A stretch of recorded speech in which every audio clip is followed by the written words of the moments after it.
What's going on, everybody, man? It's your guy, Nick Frazier, the Water Cooler Talk Podcast, and we got everyone's favorite, fan favorite, Auburn Tez in here with us tonight, man. Ladies and gentlemen, appreciate y'all so much for rocking with us here, man. As you saw from the thumbnail, we talking about it. Will Auburn win a national championship, and will they do it within the next 3 seasons? We about to hit it up right now, right after the intro. Let's go! Going live.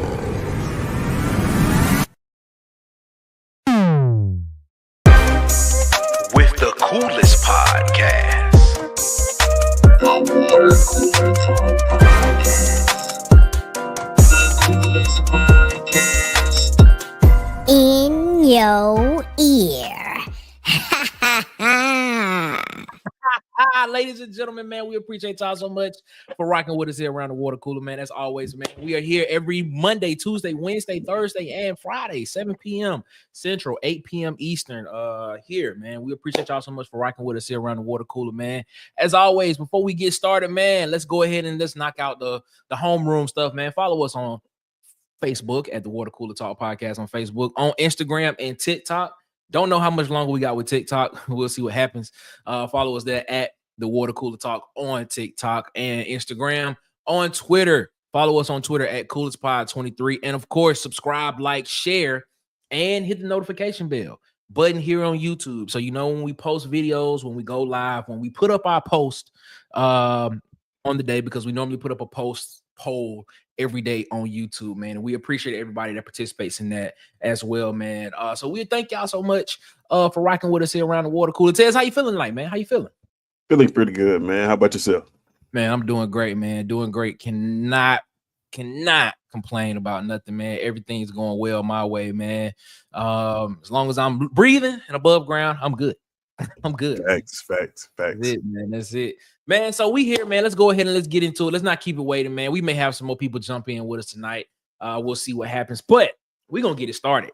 As you saw from the thumbnail, we asking a question tonight. Let's break this down into 2 separate questions. So let's start with the first part of that question. Let's do this. Do you think Auburn will win a national championship under Hugh Freeze? Tez. Can or will? Let's do will first. No. Let's do can first. Can they win a national championship under Hugh Freeze? Yes. Okay. Yes, I believe they can. I believe that he's recruiting well enough to, over time, assemble enough talent to make this a national championship team. Okay. All right.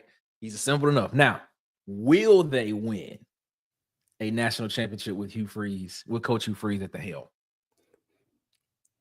A lot of that depends on next season. Okay. I hear you. I feel you. I understand. On next season.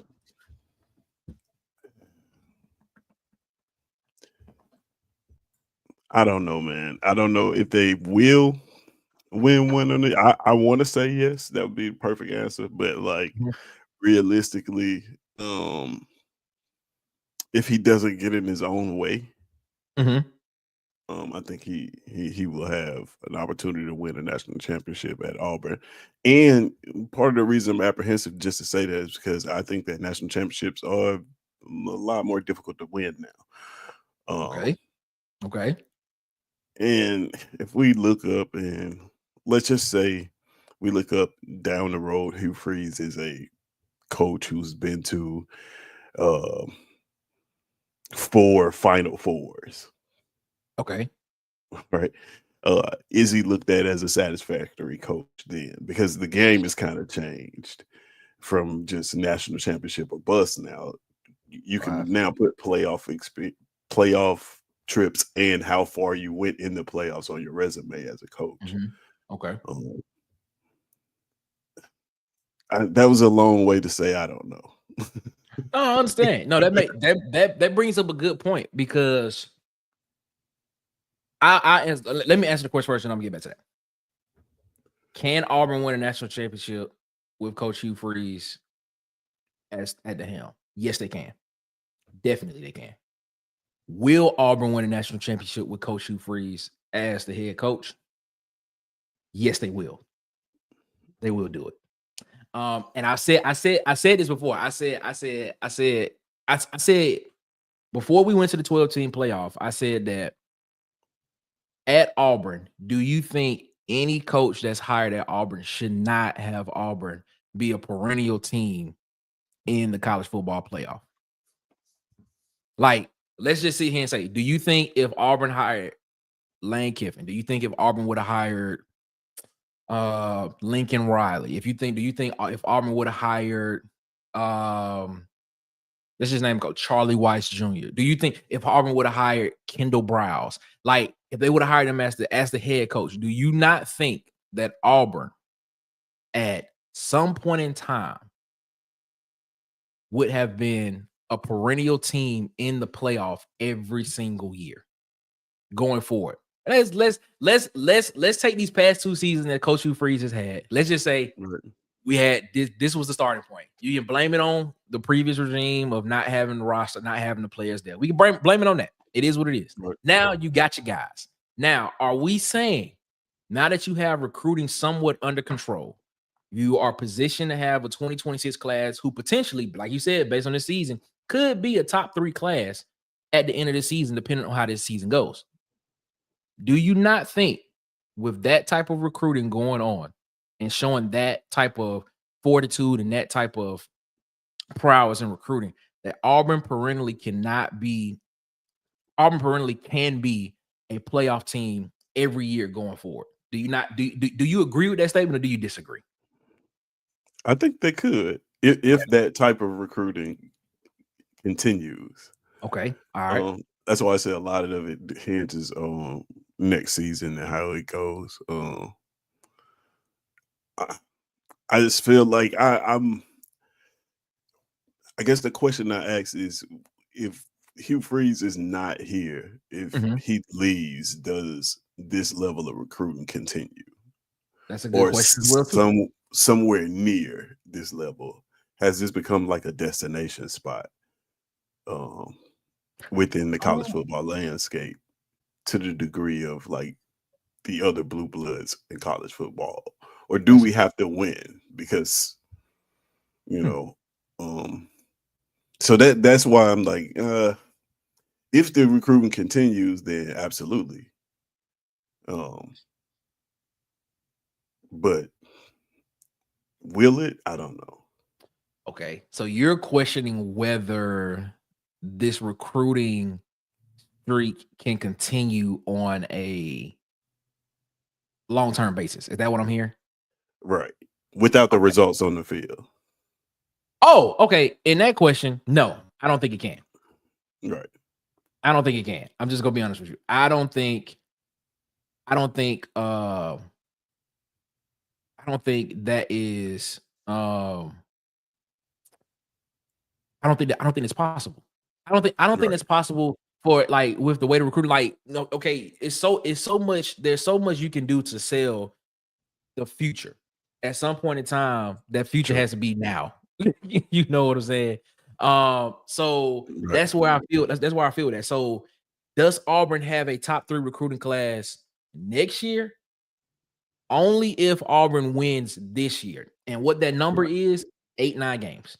If Auburn wins 8-9 games this year, I think Auburn could have a top 4 recruiting class going in the 2026 in 2026. Now, I mean, just to be clear, I think that even next year we can compete for a national championship. I think that we could be a playoff team and compete for a national championship. I'm not saying that like it's just doom and gloom. I'm just saying, like, realistically down the road, can we keep up this level of recruitment without the results? Yeah, but that's why I said a lot depends on next year. Like, but it goes. This goes back to my point though. Any coach, well, I'm not gonna say any coach. Well, let's just say a culpable coach, right? Come in. If Auburn is perennially a playoff team, correct? They're in the playoffs every year, perennially a playoff team. What's to say not one of those seasons Auburn gets hot and get a run and they make it to the national championship game and win? Oh, that's very possible. That's what I'm saying. So here's the thing. Here's the thing. Do you think Hugh Freeze? Do you think Coach Hugh Freeze is that coach? Now everything that he's been telling us about, we need the talent, we need this, we need that, we need a quarterback that's not gonna throw the ball to the other team. Now that he has went out and got those guys, he's evaluated these guys, he went out and got those guys. Do you not think, with the way recruiting went in 2024, with the way it went in 2025, and the way it's trending for 2026 right now? Because I think Auburn is top. I think Auburn is number 5, number 6 or number 5. Yeah, 2026 class right now. With the potential, because you still got Tyler Atkinson from Grayson, 5-star linebacker. You still got Anthony Davis out there, 4-star linebacker. You still got CD Morgan, 5-star receiver out there as well too. So you're looking at 3 straight years of recruiting classes that have been top 15 at that. Facts. If he has that layered and he's perennially a playoff team, what's to say that he will not be in the playoffs perennially every year? And one of those seasons, something happens and it just gets hot at that point in time, and Auburn goes to the national championship and win. Do you not think that that's a possibility? I think it's a really realistic possibility for Hugh Freeze, but that all depends on next year. Okay. Like it is like if that's going to happen, then next year is a season that we undoubtedly go to a bowl game. And like I said, we're a fringe playoff team. If we're a 3-loss team next year, man, I can't tell you what it's going to do for our program and our ability to do all the things you just named in years to come. Sustain recruiting, compete for national championships, get on that heater and win some playoff games, and like all that. I think hinges on the results of next year. Like I think this is one of the most important years for Hugh Freeze. In that whole equation, right? Understood. A 6-6 season that's kind of mediocre, maybe just enough to keep his job. Like that can't happen. We gotta be the 3 games that we barely lost this year. We gotta win those games. So no losses. So basically, you're saying you can't lose to Arkansas, you can't lose to Vanderbilt, and you can't lose to Missouri. Not in the fashion we lost. I got you. I think we'll field the national championship level defense next year for sure. Okay. My only question is what does the offensive side of the ball look like? Well, if you look at production wise, you're saying production wise. Now, if you're just looking at how the guys look that have been brought in, this potentially could be an explosive offense. Oh, absolutely. This potentially could be an explosive offense for the guys that have been brought in. And we've talked about them ad nauseum here, and we're gonna continue to talk about them ad nauseum going forward, because this offense potentially could be a top 10 offense when season's over with. So back to the original question: can Auburn win a national championship with Coach Hugh Freeze at the helm? Yes, they can. Yes, absolutely. Will Auburn win a national championship with Coach Hugh Freeze at the helm? I say they will. Ted says it depends on this coming up season. Right. How this season looks. Okay. All right. Let's get to the second half of that question. Right. Will Auburn win that national championship in the next 3 seasons? In the next 3 seasons. Next 3 seasons. So let's see. We have 2 top 10 recruiting classes already.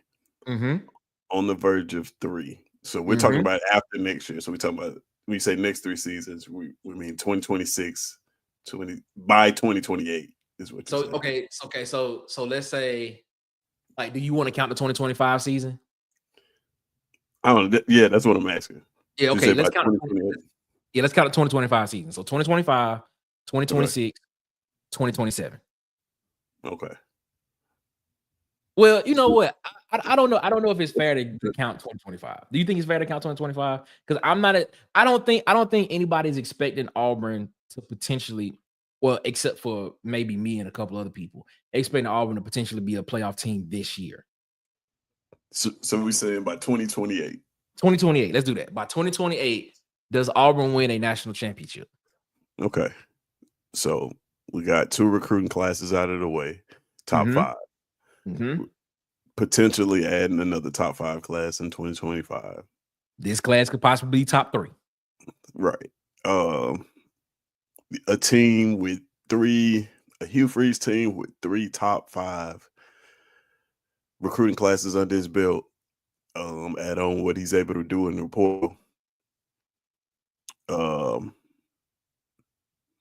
Yeah. Yeah, absolutely. Yeah. That's what I'm saying. Somebody that agrees with me. Thank you so much, Ted. I wholeheartedly believe that, because if you look at this right now, right, 24 is 23 is the Keldrick Faulk year. It's the Keldrick Faulk class. 24 is the Freeze 4 class. 25, the Jordan Crawford, Antonio Coleman, Malik Autry, Jared Smith, the 8 out of the top 10 in the state of Alabama class. That's the 25 class.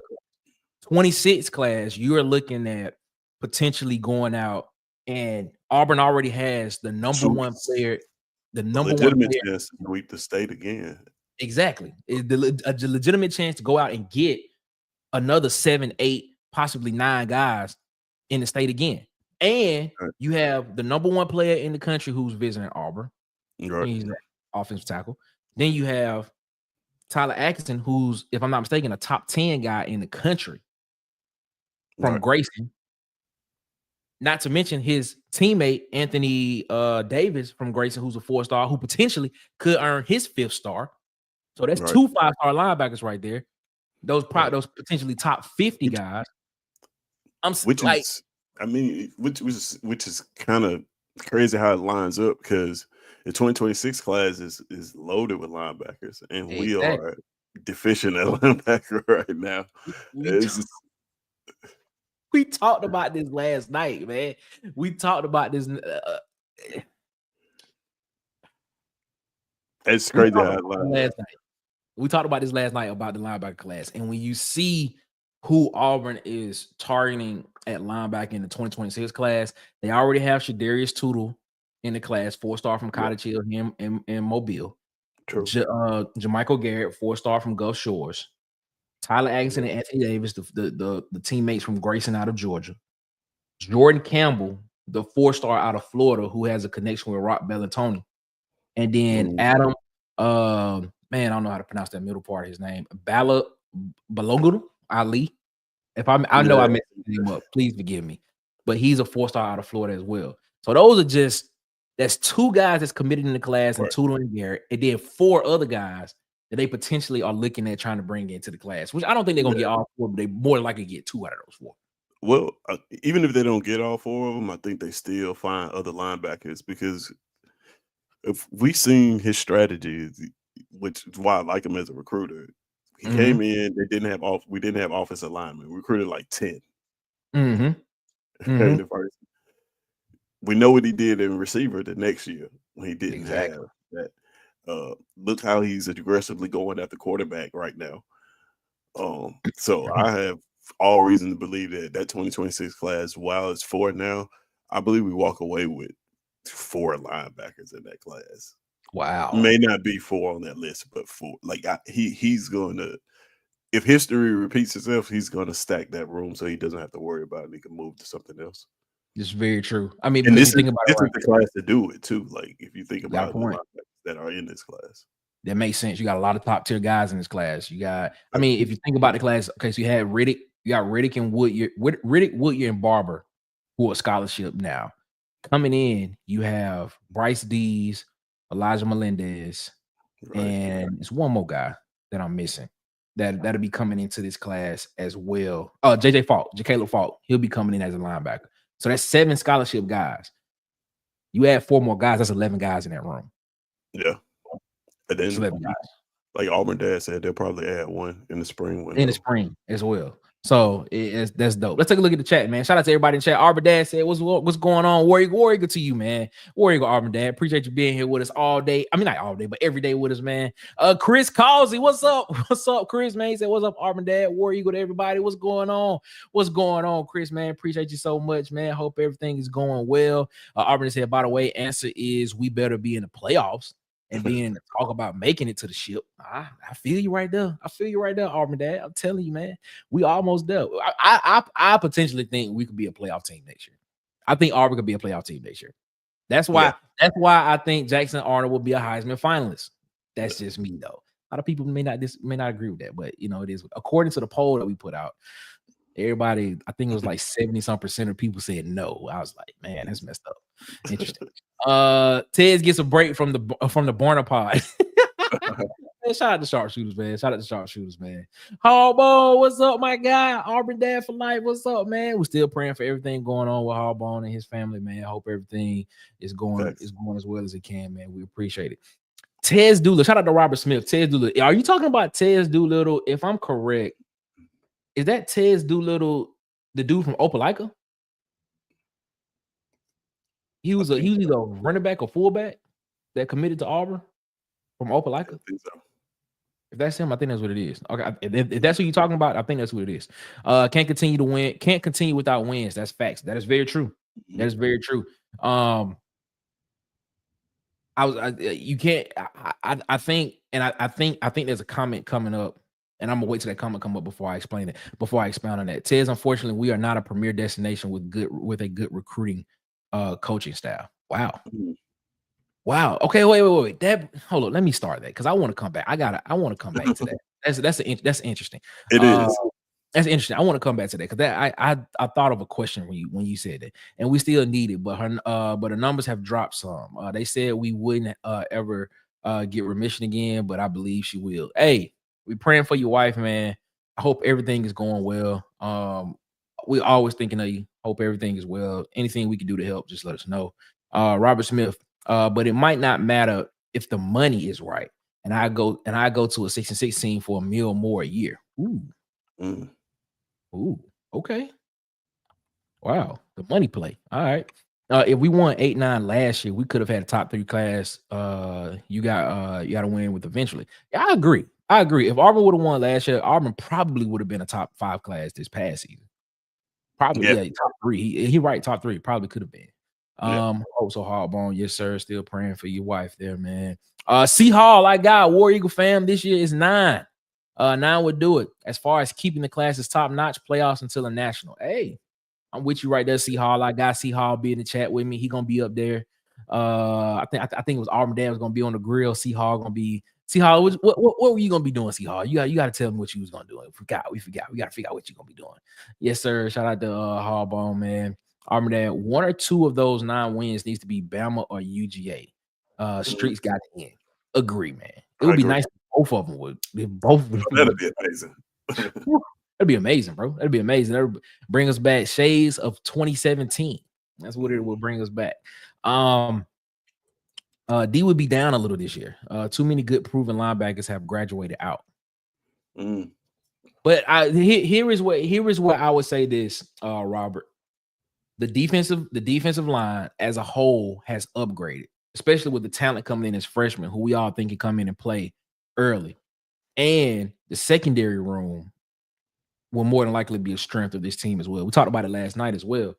That potentially will be a strength of this team. There's so many guys in there. And I think you said last night, possibly looking at having Terrence Love possibly moving out of that secondary room to linebacker. Man, listen, I understand the concern that linebacker out of depth, but we got guys that can play. Yep. Like trust me, there are going to be some flashes. Elijah Melendez. Don't make me bring the video out. Please don't make me bring the video out. I will play the clip. I will play the clip. This guy is. Don't be surprised if you look up and he's the best performer from this class, because he's gonna get an opportunity to be on the field, and when he gets on the field, he's gonna jump off the screen. So, don't make me bring the clip. clip. I will bring it out. I'm just saying, like these guys are going to be able to play. Robert Williams comes back. Riddick comes back. We know he's fast. He's going to be more experienced, more disciplined. Like we have the athletes, we have the talent at linebacker. We may not have the depth, but if they can stay healthy, like those guys gonna play well. Agree. Auburn come back. He said, "Man, I think Hugh burned his goodwill by sticking with the practice king horn. He knows it, so he Sure. had to get an experienced starter, which meant Walker White had to lead with the rest, which is which goes to the point of saying that I think this year is going to be a very turnaround year for Auburn because of what Auburn just said there, because of the fact that a lot of that goodwill grace that we all think Coach Hugh Freeze had is gone. It's gone. So he has to win now. And you had the opportunity to go out and get a quarterback last year, but you decided to not get that guy. And but you spent it on, you know, some guys out of the portal, which helped the receiving room. But the issue with the team you didn't fix. It wasn't an upgrade. It was still the same. So yeah, it is what it is. Auburn, that on 3 with Nick, they got us top 10 way too soon. They do. They actually do. Yeah, Auburn top 10 way too early. Top 10 Auburn is in there. Martin said 27 or 28 once that 25 and 26 gets developed. So he's saying about 27, 28. So he with us. Yeah. He's saying Auburn could be in that. He's saying Auburn could be holding up Realistically, for championship trophy in 3 seasons. So. All right, okay. See Hall the same way. He said 26 to 27. All right, I see. Look, I think we all here, man. We need a playoffs are close this year. Do all the seniors are leaving in 26, so we need to get there. I agree, man. I agree. I feel like I'm the reason why I'm so high on this, man. I feel like this is about to be the turnaround that we all want at Auburn in 2025. I feel like this season is about to be it.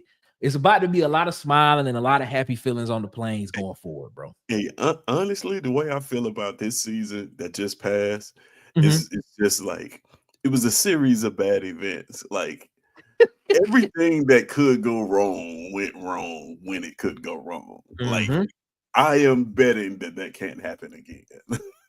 That's my point. I said it in a show a couple of maybe last week. I was like, I'm putting my money on that. That can't happen again. Like, it can't happen again. No way possible, bro. It can't. Not to that degree. Now, if we look up and we just a bad team, then that's different. But like, if we able to move the ball like we were able to move the ball this year, put up the numbers we able to put up this year, like those situations where we just came out on the shortest end of the stick every single time. Yep. Like that just can't happen again. Like it's not going to happen again. It can't, man. It can't. No excuse not to have a good QB play next 4 years. How do you stack QBs in the NIL and transfer portal so easy? Potentially having Jackson Arnold 2 seasons, and then you come out whether you redshirt Deuce Knight this year, and then potentially having him come in his red shirt. That would be his red shirt sophomore season.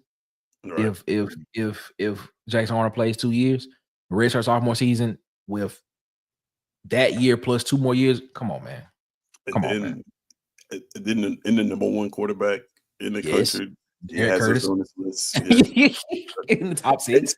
That's one of the things about the quarterback room. Like I think that we're gonna have to get used to the fact that it's always our quarterback room is always gonna look like it looks right now. Meaning you're gonna have the hottest new thing out of high school on your roster. You're gonna have an experienced portal quarterback on your roster, and then you're gonna have whatever Jackson Arnold is, the most experienced. So like next, I think Deuce Knight is going to be sandwiched in between whatever we get in 2026 and the hottest portal, like because we had the ability to do it now. Like our quarterback room is always going to look like this. But this is the question though. This is the question I asked when we talked about the Walker White situation.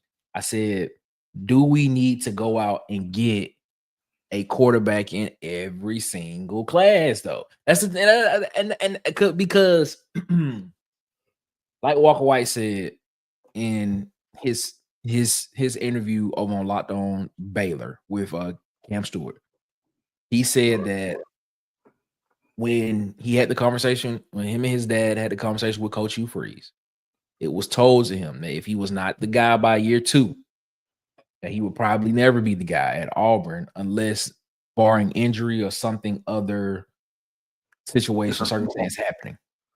So the thing I'm saying is, what's not to say that was told to Deuce Knight? And there's a lot of hype around Deuce Knight.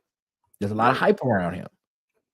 Which brings me to question is, does Deuce Knight, if that happens, if they go out, because it seems like Landon Jackson from Jackson High School. I think I said his name Jackson from Jackson High School seems to be poised to potentially be interested in coming to Auburn as well in this class in 2026.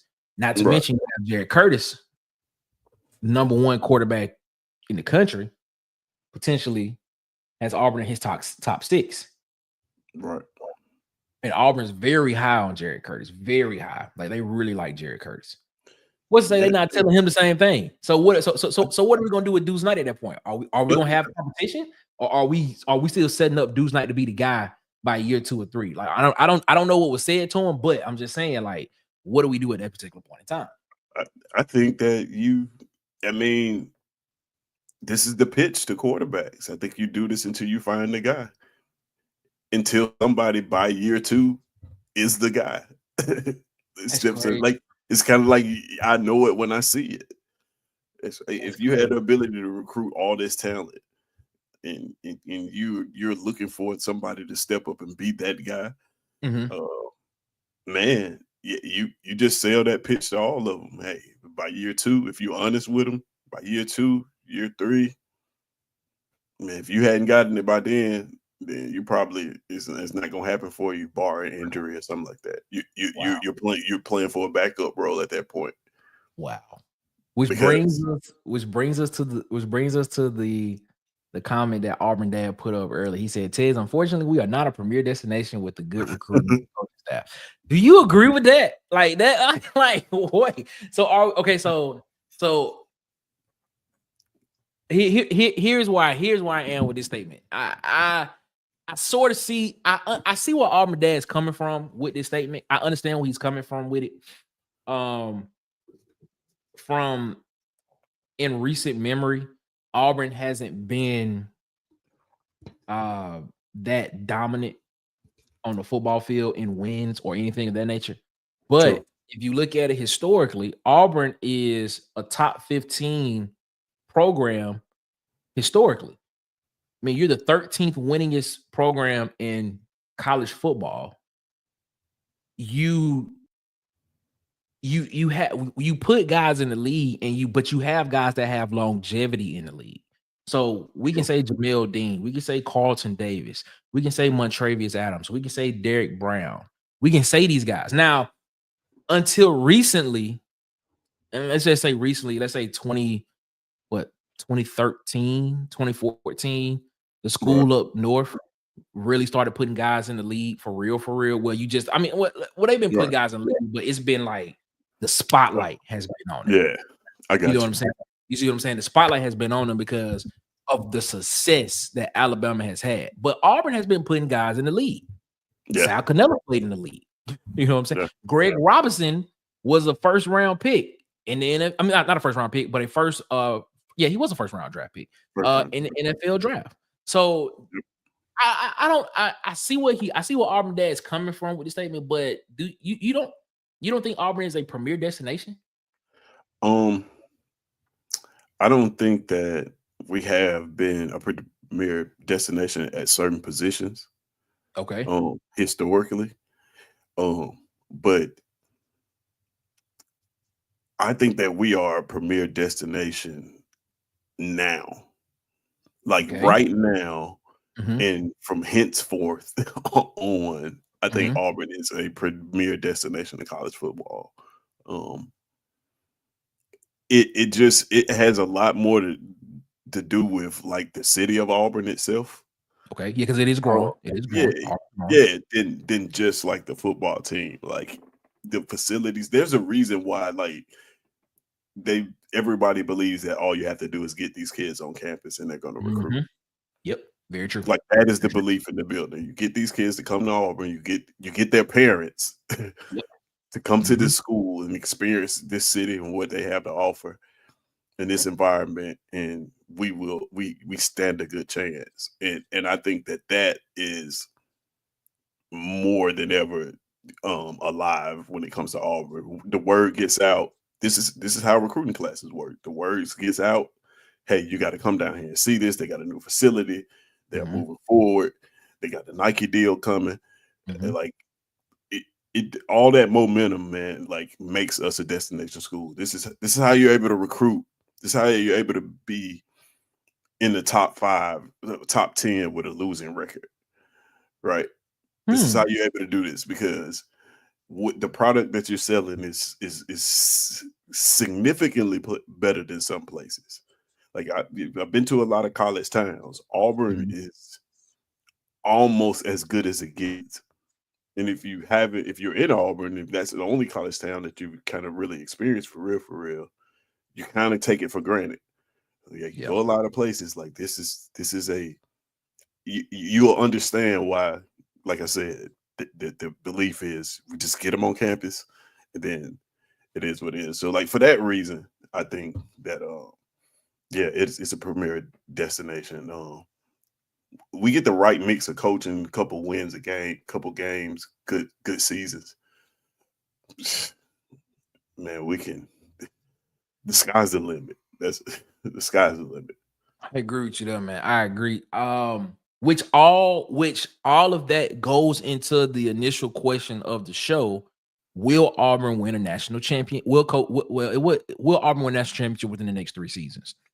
Everything that we talking about goes into that. How a recruit feels when he gets on campus. Like you stated, there's a reason why they always say we need to get an official visit. We need to get you on campus so you can see what's going on. There's a reason why they say that. You stated that perfectly. Um, the history that Auburn has, which I think Auburn should probably promote more. Like we're the 13th winningest program in college football.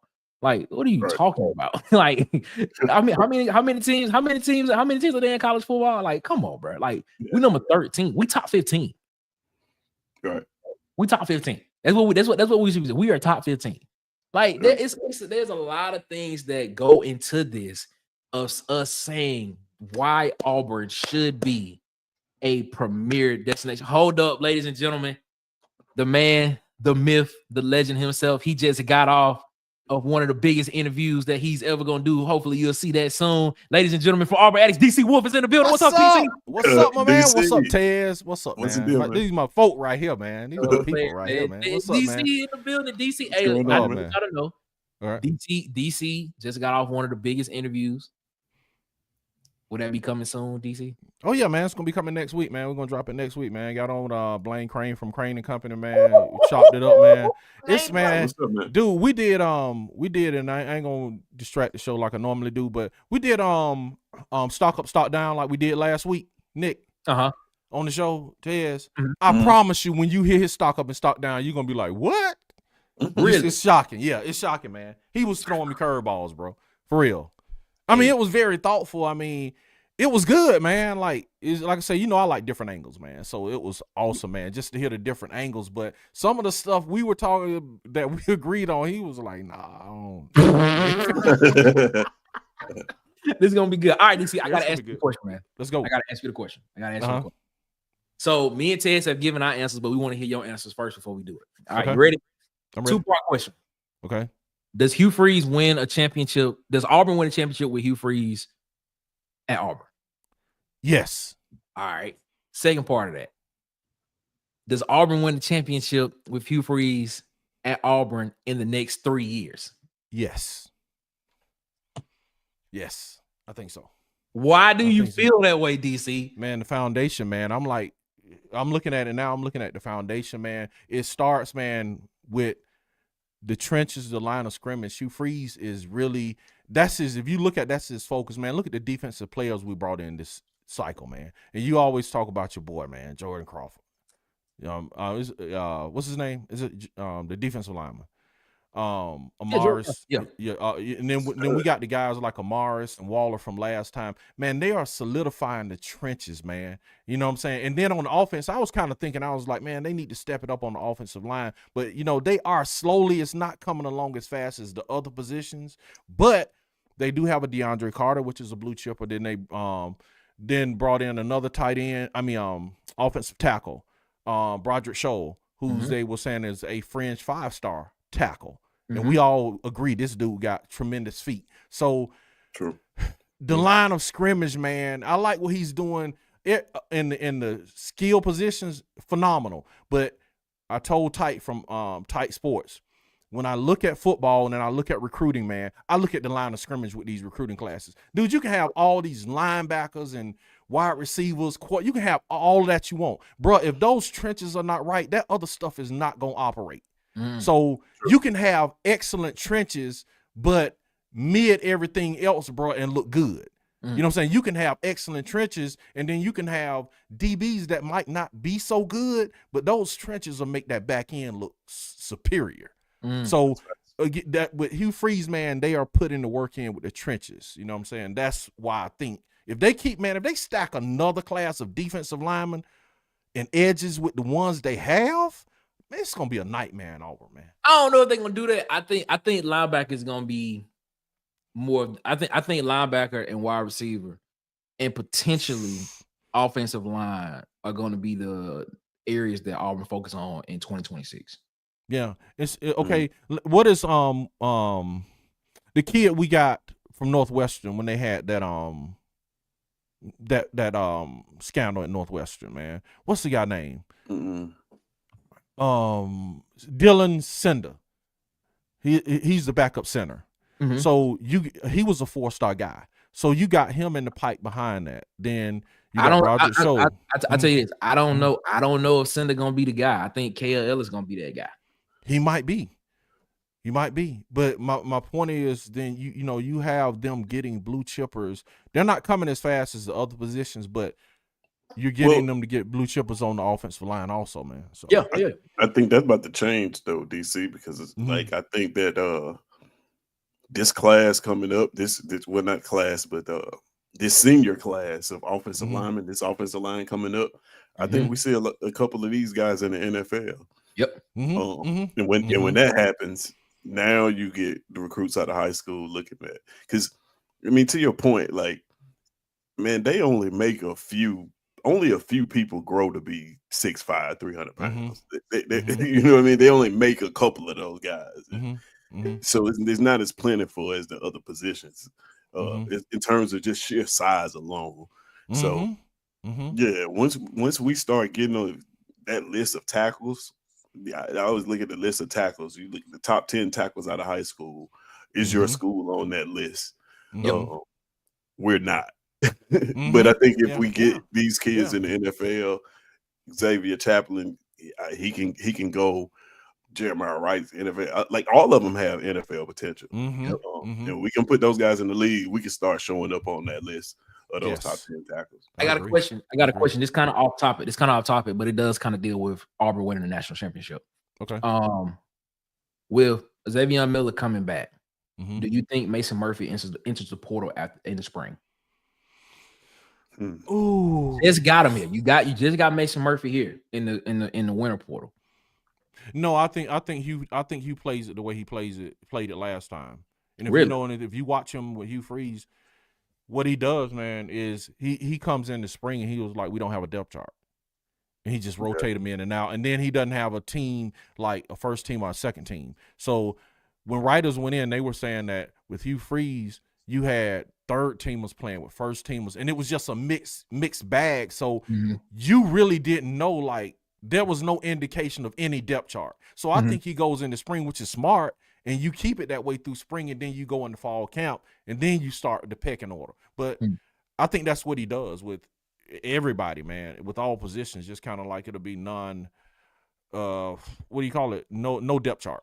So but that's Murphy and Tuptal probably won't know who's even trending to be the number one tackle. So you think so? Okay, so this is interesting. So you Mhm. think that Mason Murphy is that good? Well, let's not say that good, but they have that much stock or that much fortitude or whatever word you want to use in Mason Murphy that they will potentially compete him against a guy that was a 2-year starter at Auburn at that same position for the past 2 seasons and did fairly well. Man, they not bringing Mason Murphy in here. They not think you got to think to bring Mason Murphy in a starting tackle for USC out of the portal. Man, they didn't pay him with spam sandwiches. But this is you know what I'm saying. They paying this dude getting paid probably, man. But so you gotta look at it from this. They not bringing him in here. They bringing him in here to have some competition and potentially play. They not bringing him in just to sit on the bench. Well, they brought him in because they didn't know because at that point in time, Tutal was gone. But then the ruling happened, and now he's back. So is there some type of friction there? Like, do you think does Murphy sit there and look at that and like, well, I knew I was brought in because the guy that started here the past 2 years, he's gone. Now that this ruling has come down and he's coming back, is there playing time for me? I think Hugh Freeze, oddly enough, man, he can sell playing time on the offensive line just simply because if you look at how many pieces he moved around next year and last year and subbed in players on like he rotated offensive linemen a lot. Fair point. It's a ton of old linemen that got snaps last year and the year before. Fair so it's almost, I don't know, but if he does that, does that mean that the starters aren't playing, like up to snuff? If he gets a good starting group, does he rotate as much? I don't know. Is his plan to rotate as much? Or like I don't know. But I think he can sell snaps to these kids because it's like, look, man, we put 7, 8 offensive linemen on the field last year. Shout out to Huggy Beard, man. Huggy Beard, what's going on, my guy, man? Hope everything good with you, man. We appreciate you so much, man. My bad, Tess. I didn't mean to interrupt you, but shout out. It would be a relief to share at right tackle. I would think. Hey, it's a possibility. Hey, it's a possibility. And it tells you how, like, man, the difference in, man, like I said, angles. And I'm gonna give this part away on the show, man. I asked Blaine, bro. He was like, he thought Murphy was gonna win the job. Wow. Wow. Whoa. Okay. Really? I told you, man. It's like he was kicking some stuff. I was like, what? Okay. I was like, okay, yeah. So he think Murphy is gonna outright win the job. That is a hot take. That's you know what I'm saying? So that I don't know, man. Yo, that's a hot take. It's possible. Yo, I'm just going real, bro. That's a hot take, bro. It's possible that you got to think this man was a starter at USC too, and it wasn't like tackle has been a revolving door, so right? It's not like it hasn't been solidified. So but Tutal got better from year 1 to year 2, though. He did, but still, though, man. I think the position. Shout out to Tutal for getting better. I think the position could be better. I think they need the competition, man. At the position. So I don't know, man. I want to bring this comment up, man, because Harbaugh brought up a really interesting point, and all of this goes talks to us about, can Auburn win a national championship in the next 3 years? Okay. And he brought this up, which I found this interesting. He said, "Tell me that Marcus Davis can develop wide receivers as good as he can get them there. I love him, but I have just wondered how good he really is at the little things these kids need to know." Which, when the previous staff was relieved of their duties, the one person that I thought that Auburn should literally have kept on this staff, based on what I saw from what Coach Hugh Freeze had done at other places with receivers, was Ike Hilliard. Yep. Because if you have Ike Hilliard on that staff, a guy that played in the NFL, who was a baller in the NFL, he knows what it takes to get to the next level. He may not. I would not have known. I would not have known how good of a recruiter he would have been, but I definitely know he would have been. He would have been able to develop the receivers so that they could, when they got draft eligible, they would have known what it would have been like when they got to an NFL team. Marcus Davis, I wholeheartedly understand where Harbaugh coming from with this statement. He can recruit them there, but is the development part there? What say you all about that? I don't know if we know yet because I don't know if he's coached a group of receivers that have been like the type of receivers that his coach wants.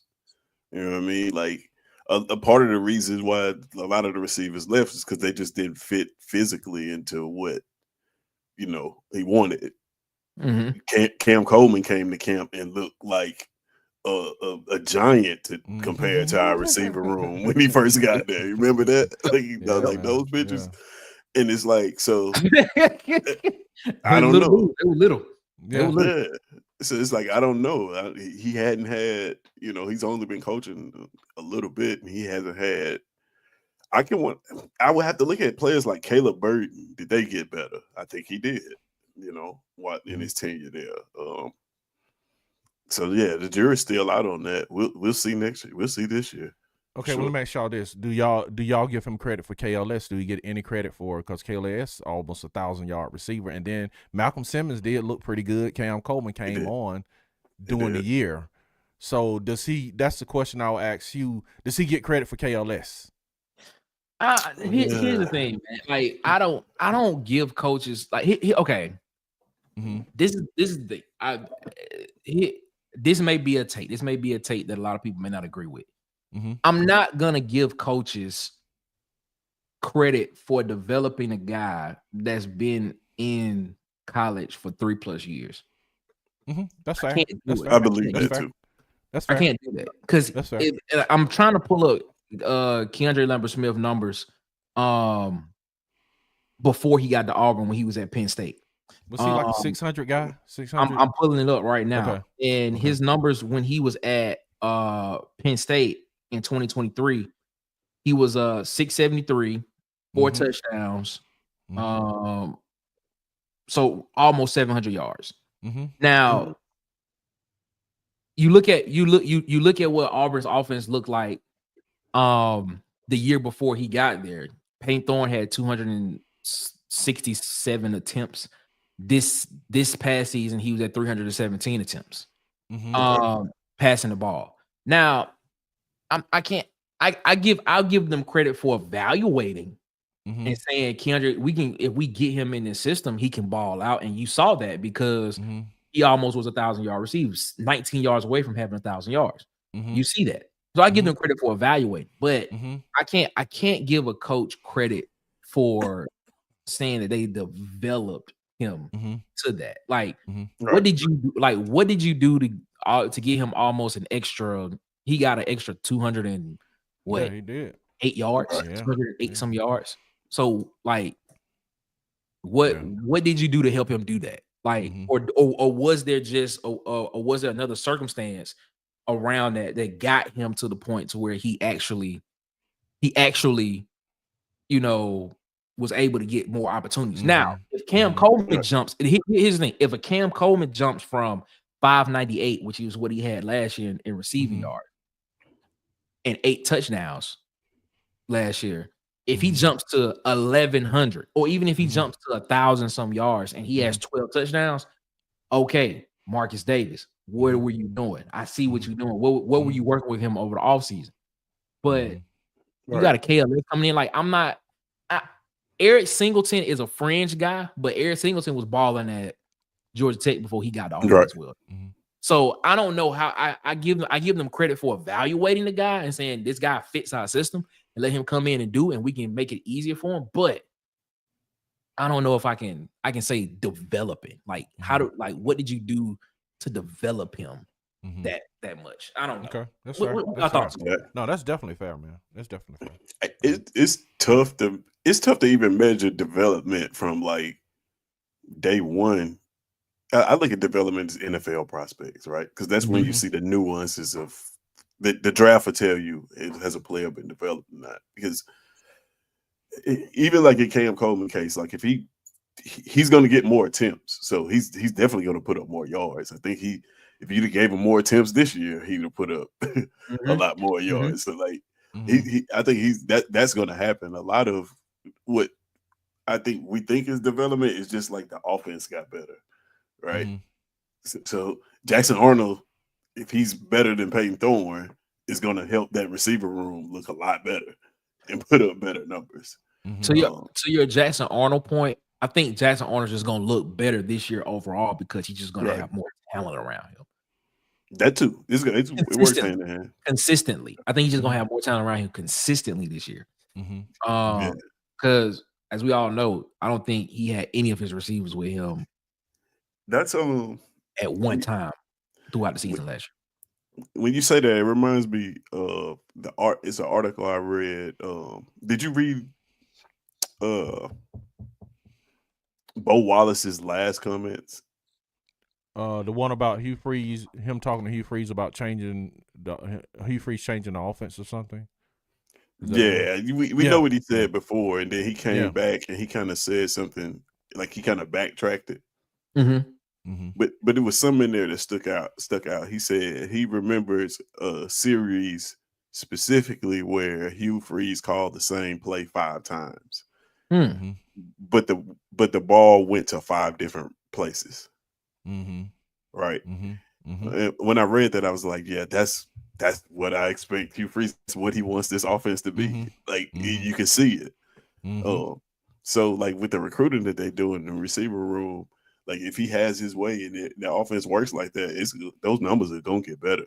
Like, just across the board. Okay. All right. I mean, I feel you on that. I feel you on that, man.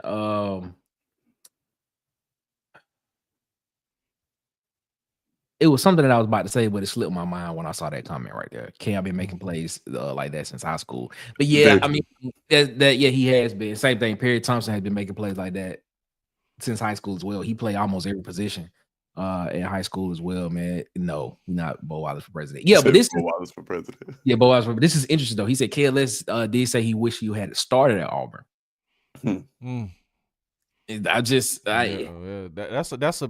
interesting statement. If you're saying you wish you started at Auburn, then that means he's probably saying he wish he started under Marcus Davis, right? Hugh Freeze, you know what I'm saying? So that does lend some credit to Marcus Davis, at least some. But I mean, I think I feel you on that. I think, but is that development credit, or is that credit of saying, look, you all saw me, you all saw what I could do, and y'all gave me an opportunity to shine in this offense? Yeah. Is it that though? That's the question. You know, like I think it's both. Like I think they go hand in hand. You know, development is getting your opportunities on the field. True. Part of that. So and even though Cam did do that in high school, you could tell it was a learning curve. You could tell when you could tell it was a learning curve, man, and you could tell as the season progressed, man, he was feeling it, dude. He probably, man, God, he got healthy to see him. Yeah, I can't wait to see him in the next season, man. I can't wait. Agree. He's gonna come out balling, man. Yeah, it's gonna be a big year for Cam. I'm excited to see. I'm excited to see that, and I'm excited to see how Perry Thompson and Horatio Fields is incorporated in this offense, because that's gonna help Auburn win a national championship within the next 3 years, ladies and gentlemen. We've all said it. We all believe it. Can Auburn do it? Yes, they can. Will Auburn do it? I say yes, they will. DC says yes, they will. Ted said it depends on what happens this season. That's what he said. All things being equal, if they keep Hugh Freeze, man, that's the big thing, man. They gotta, I think Ted's point was more towards the line of recruiting. Like if they do that, if it's more towards the lines of recruiting, like how does this recruiting class, like I think we talked about it before you came on. We was basically saying like if Auburn loses 3 games, if Auburn is 9-3. How that would help recruiting, because right now Auburn is the number 5 recruiting class, has a number 5 recruiting class 2026. Right. If Auburn wins 9 games, could Auburn potentially be a top 3 recruiting class with the chance of having the number 1 overall recruiting class for the 2026 class? Yeah. And Yeah, you have sure. the 2024 class, the 2025 class, and then potentially a top 3 2026 class in 3 years. We talk about blue chip ratios a lot because we had that conversation on Sharpshooters podcast. Yeah. Which was a great Mm. conversation. Mm-hmm. Right. Blue chip ratio right there. And as we know, since 2010, I think they said since 2010, Auburn's 2010 team and Clemson's 2014 or 2015, whichever year Clemson won Mm-hmm. the national championship with Deshaun Watson, were the only classes that did not have a blue chip ratio over 50%, if I'm not mistaken. Auburn they were over 50%. They were over 50%. They Okay, were the low. Auburn was just the lowest because they were like maybe 51%. They Okay. were saying like most of those teams that have won a national championship has had a blue chip ratio of over 50%, man. It just goes hand in hand. And Tez, bro, you read it, bro. Look, here you go. He thought it was the dumbest stuff ever. It's not. It correlates, man. It correlates. Tez, you broke it down. I was just like, I promise. Yeah, when you broke it down, I was just like, dang, okay, yeah. I promise this is the most common sense. Like I don't even know why it's even. It's not like an imaginary stat because I don't like imaginary stats. Like this is a real stat based on real numbers with real results. Like that's a real number that all those teams that have won the championship have a blue chip ratio over 50%. Yeah. That's Sharp said it's not. He said it's not. I disagree with you, Sharp. I disagree, bro. I disagree. Blue chip ratio matters. Well, I tell anybody this: go to 24/7 and look at the team composites. Mm-hmm. Just look at the team composite star rankings, mm-hmm. and you'd be surprised. It correlates with the blue chip ratio, but you'd be surprised at how the teams that always compete for championships, how much better their rosters are than the rest of the country. Like it's not a foreign thing. Like, of course, you're going to get some teams that go make appearances and compete, but what usually happens to those teams? They get slaughtered. Like we talk about TCU losing 65-7. What happened to Cincinnati? Like those teams get the brakes beat off of them when they play these teams. So. But see, you got to think about when those teams got in those championship games, dude. They were coming in because they were coming in from lesser conferences, man. Getting those, you know what I'm saying? They got a backdoor from another stat, man. They had an easier path to get in. You know what I'm saying? Like the TCUs and those cats that got in, especially like this year, man. Like with Boise State getting in, they had an easier path, so you don't necessarily have to have a blue chip ratio. You just have to be the best team in your conference when it comes to some of the teams now. But in the past, you got to have the blue chip ratio, man. Yeah. True, very true. Especially when you see 14 playoffs. All those teams got slaughtered though. Yeah. Indiana slaughtered. SMU. Yeah, no, you right, Tez. They did. They did. Shout out to Jonathan Taylor, man. War Eagle, man. He said he came in late, but hey, you here. That's good. We appreciate you so much for being here, man. Shout out to JT, man. Martin, he said personally, I can't predict Auburn winning 9+ games till they do it. Even 6+. Yeah. That's fair. I understand that, man. That's definitely a fair statement, man. Yeah, I hear what he's saying, but man, when I just look at the potential, man, I just look at what the roster, what the potential depth chart looks like, it's hard not to sit here and say Auburn will not win 9+ games. I'm high Auburn. Can you imagine if they just if they just stack another 2 classes, like top 5 classes on top of what they have, man? Yeah. But you gotta win. But we gotta win while we're doing it. That's why win this season. You gotta win this season. I agree. Sharp said it's a lot of teams with blue chip ratios over 50%. Okay. Yeah. It is what it is, you know. It's Harbaugh said Cam was so good in 2010 that people forgot how many good players were on that team. That's why he came here. He did. Cam did say the reason why he came to Auburn was because of the seniors that were coming back on the team. It was a very stimulating team. Zach Etheridge was on that team, if I'm not mistaken. You had Darvin Adams on that team. You had Josh Bynum. Josh Bynum was on that team. Yeah, you had Michael Dyer, who's a freshman. Yeah, I mean it's a lot of stuff, man. It's just Nick Fairley. Nick Fairley, yeah, man. Yeah. And then and they don't win. But what do I know? Hey, all right, sharp. I mean, I understand if you don't like the blue chip ratio, man. It is what it is, but it's cool. Jonathan said we got Nick the headband man. We got DC the wolf and Tez the plane. Shout out to JT, man. What's going on, man? I feel as long as we have Deuce Knight, anything is possible. Hey, I'm telling you right now, me and Ted talked about it a little bit earlier, man. Auburn is high on Jared Curtis. They are high on Jared Curtis. Really? Number one quarterback in the class in 2026. Are they telling him the same thing that they telling Deuce Knight? I'm telling you. You gotta keep stacking them, Nick. You gotta keep stacking them, baby. I've been saying this for the longest. I've been saying this for the longest. I don't think you have to get a quarterback in every single class. That's just That's this transfer portal era, Skip, bro. Think about it, Nick. So you find the guy. Yeah, but but think about this, y'all. Think about this. Carson Beck, he dipped on Georgia, bro. So if you the guy, you still might dip. Think about it, dude. They was somebody offering Quinn Ewers $8 million, bro. Carson Beck is on a different team than he took his team to the playoffs, won the SEC championship. He gone, bro. They starting over again. Well, so it's just like we lost our whole quarterback room. Carson Beck wanted to be in Miami with his girlfriend. Let's just put it like that. That's all I'm saying. Shout out to Carson Beck's girlfriend, man. They paid him well too.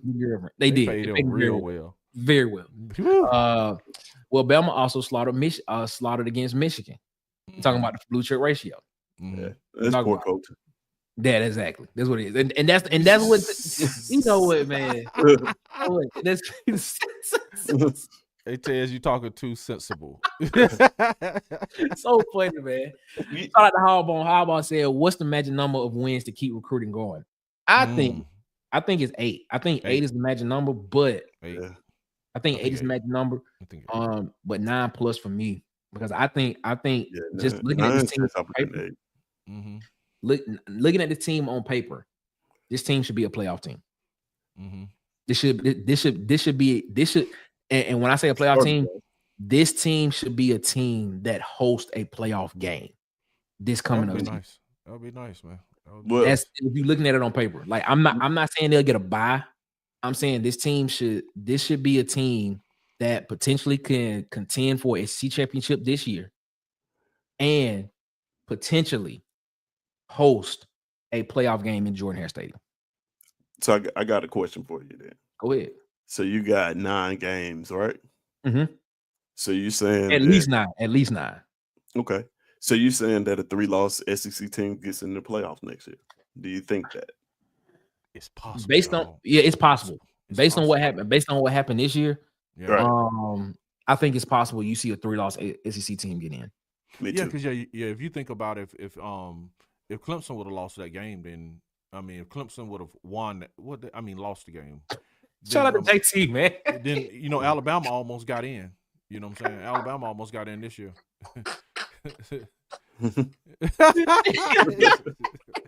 JT out here telling the truth, man. You doing God's work, man. Oh my God.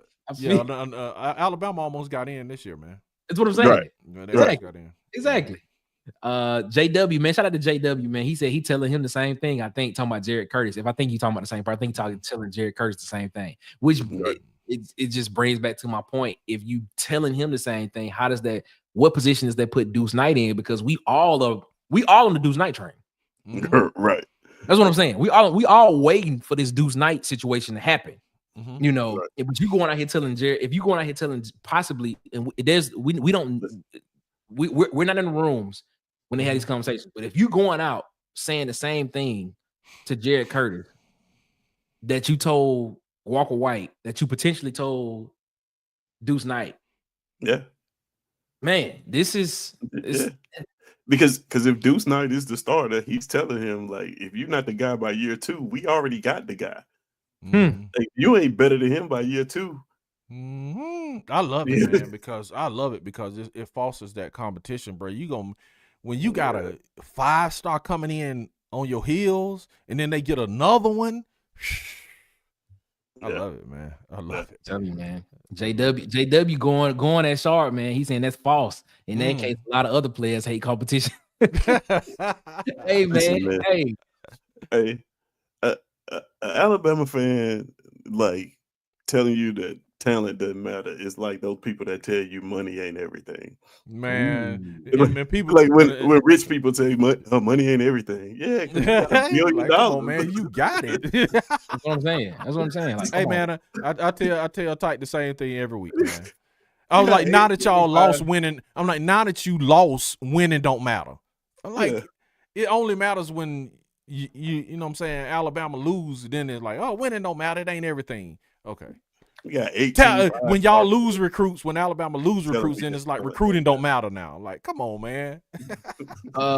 Shout out to Hallbone, man. They going to 14 after this season. So you Yep, have that's- 12 yeah, teams, they are. 12 teams this year, then you got 12 teams for 2025, and Yep. then 14 in 2026. Yep. Would they move to 16? Potentially. They saying right after that they move Yeah, to 16. right after they going, potentially they're gonna move to 16. So I think we looking at a situation where the entire top 25 is going to be playoff eligible at some point. That's the only way that you stop the controversy, right? So that's the only way you make bowl games matter. exactly. Put the entire Exactly. top 25 in there, and then now that you makes know sense. That makes sense. Very true. people Very might true. start showing up for bowl games. Share losing to okay. Never said I was trying to follow the comments in the chat, but man, y'all talking, man, y'all going in. I said those stars don't mean he said those stars don't mean nothing when you step on campus because you have to prove that you are that guy. Tell it right. Okay, that's understandable. Sharp, I understand where you coming from with that. That is true. When you get on campus, you have to prove yourself again in order to play. But there are recruiting services out here that all they do is just look at these guys 24/7. That's why one of them name is 24/7 Sports.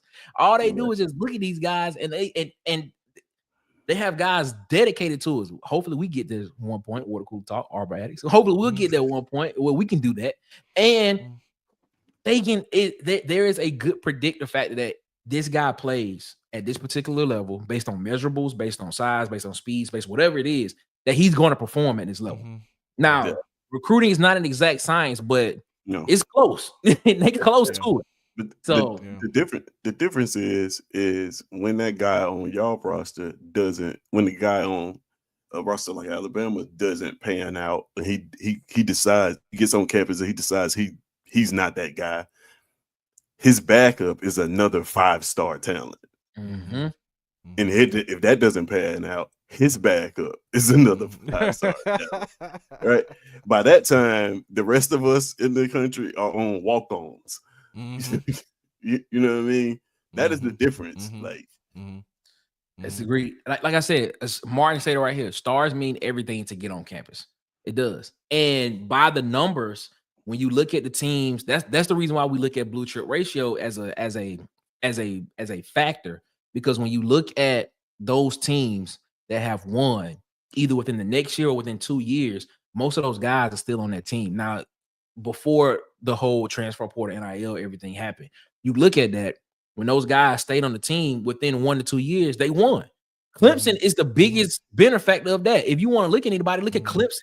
Clemson started when Dabo came to Auburn when Dabo came to Auburn and barely lost to Auburn, but then barely lost to Auburn. Then came in to beat Auburn. He started his rise up. He started getting better players. And that's when Clemson started becoming a national team where they was always in the conversation because they got better players, you know. So it is what it is. So it correlates. I mean, there is some correlation there, man. Hugh in 2 years unless Jackson Arnold shows out and goes NFL next year. Ooh, okay. I've been saying it since Deuce committed. I wanted him to start since day one. I don't care about Jackson Arnold. This Ashton Daniels, that's Deuce Knight. That's it. All right, man. Out of Deuce Knight. I'm telling you, bro. I'm telling you. I want to see this A-Day though, right? Because it's just going to be Jackson Arnold and Deuce Knight, right? What you say it again now? A-Day? A-Day is just going to be Jackson Arnold and Deuce Knight there, right? Yep. Yes. Yeah. Yep. No, and Tanner Bailey. Yeah, man, that dude was a 4-star coming out of he was a highly touted guy coming out of high school, man. Yeah. They said that he probably, because he hadn't played in a year, he's probably coming in to run scout team. But they was like, that's the best. Like, who has a former 4-star recruit running scout team right now? Unbelievable, man. You know, so like that's gonna be great. I still believe hashtag Jackson Barkley should have been QB4. Hashtag Jackson Barkley QB4 still should have been QB4. In my opinion. Okay. True. All right, fellas, man. It's about that time to get up out of here, man. We appreciate y'all so much for rocking with us around the water cooler. DC, tell them where they can find you at, my guy. You can find me at Auburn Addicts, at Auburn_Addicts on all platforms, man. Come check me out, like, subscribe, tell your friends, me, my people, tell your dogs, cows, all the farm, animals, sign them up, man, so they can watch us, man. Come see us on Auburn Addicts, man. That's what's up, man. Shout out to Auburn Addicts, man. Be looking out for it. Blaine Crane. Can we? Yeah, you said Blaine Crane. Yeah, next week, man. Look out for it. Put the notifications on so you can get it, man. I'm telling y'all, man. When we did stock up, stock down on Auburn football season next year and the players, he said some shocking stuff. Leave it at that. It's gonna be interesting. I can't wait to watch it, man. Tell the people they can find you at, my guy. Right there. Can they see it? Yeah. Proto Imagery, www.protoimagery.com. You can also catch me on the Sharpshooters podcast, chopping it up with my boy B Sharp. Or just around. It's around. That might be on your favorite, but yeah, I'm around. It is what it is, man. You see me out, just give me a war eagle. That's what it is, man.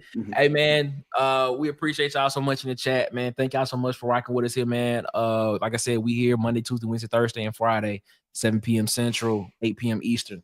We'll be back tomorrow with another topic, and we'll be talking some more Auburn football in the SEC, man. So we appreciate y'all so much for rocking with us here. As always, before we get up out of here, follow us on Facebook at the Water Cooler Talk Podcast. Don't know how much longer TikTok will be around, but follow us on Instagram and TikTok at the Water Cooler Talk, on Twitter at CoolersPod23, and of course, subscribe, like, share, and hit the notification bell here on YouTube so you know when we post more videos and go live. As I always say before we get up out of here, your presence around the water cooler is never not appreciated. We always thank y'all so much for giving us a piece of your time every day to come chop it up with us around the water cooler, man. And we thank y'all so much for giving us an opportunity to earn your trust and earn your subscribe and earn your eyeballs and viewership. So we appreciate that as well. All hearts and minds are clear. Anything else on you all's mind before we get out of here? Auburn will win a national championship within the next 3 seasons. They will do it. Ladies and gentlemen, as always, before we get up out of here, man, y'all have a good one. Better yet, y'all have a great one. Y'all be blessed, man. Make sure y'all give the man upstairs his. Give him the praise and the glory.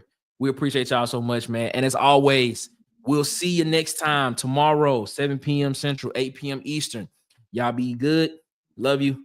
One love. And we out this mug. Holla. Make sure you like, subscribe, share, and hit the notification bell so you know when we post more videos and go live.